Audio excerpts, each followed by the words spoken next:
Jeff Ninneman here of the Rules Crew. We're here with Lee Michaels, the 1977 California State Amateur Champion. Now, Lee, tell us a little bit about your history with this tournament. How many years did you play in it? When did you? When was your first appearance? I think I played the first time I qualified when I was 15, and in those days it was Pebble Beach, and you go play Pebble Beach and Cypress Point. It was really a fabulous time, fabulous event. I had lost in the semifinals before I won in 1977, so I was, I think, one of the oldest winners in about a 5-year sequence there at 21. Wow, so, 21. Great memories. Yeah, and that's certainly the case of the tournament now. It's the youth movement. We've had nothing but collegiate players winning lately, it seems. Tell us your thoughts on, you know, the tournament was at Pebble Beach for, I believe it was 97 years. Right. It's and now it's started rotating throughout California. Thoughts on it moving away from Pebble? Well, I guess I've got some affinity to Pebble Beach, having played there during my years. But I think moving around gets a lot of people to see the event, and they can't get up to Pebble.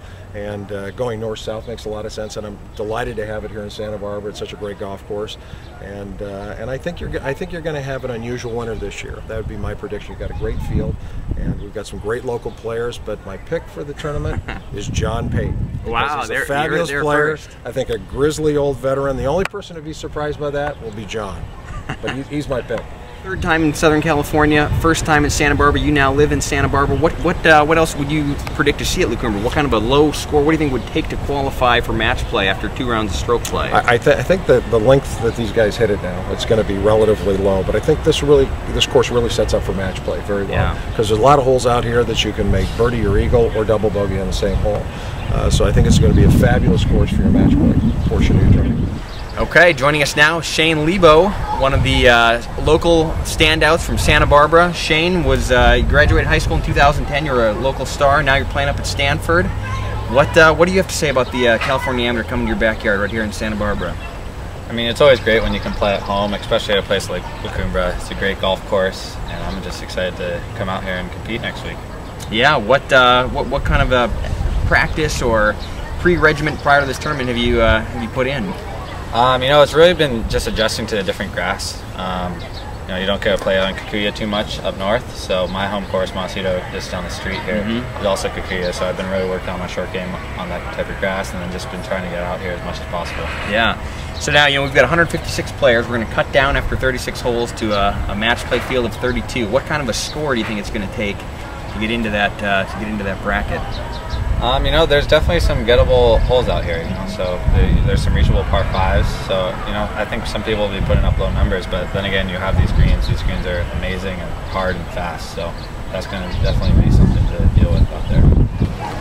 We're lucky enough to have the winner of the 100th California Amateur with us today, Bhavik Patel from Bakersfield. Bhavik, thanks for joining us. What's it done to you winning this championship? How's it changed your life? It was pretty much like a dream come true last year.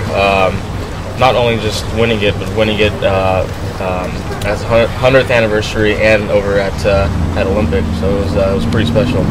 Speaking of Olympic, how cool was it to watch that course this weekend after you had just won the California Amateur there? Well, at first I didn't really want to watch it because I wish I was playing in it. You know, knowing the course pretty well, but obviously I had to sit down and watch it. You know, it looked pretty damn hard.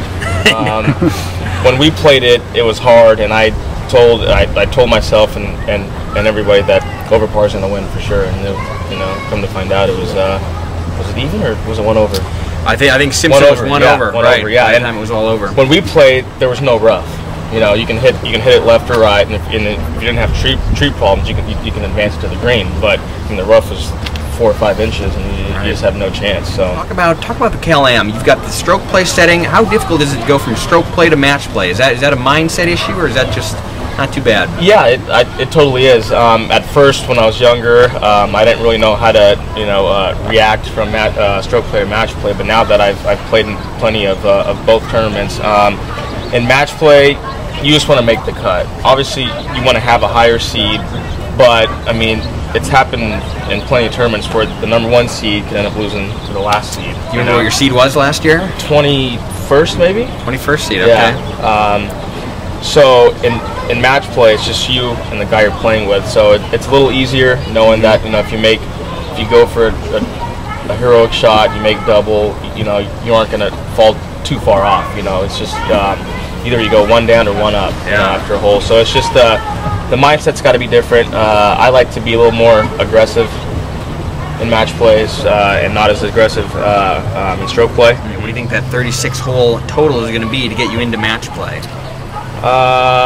What was it last year?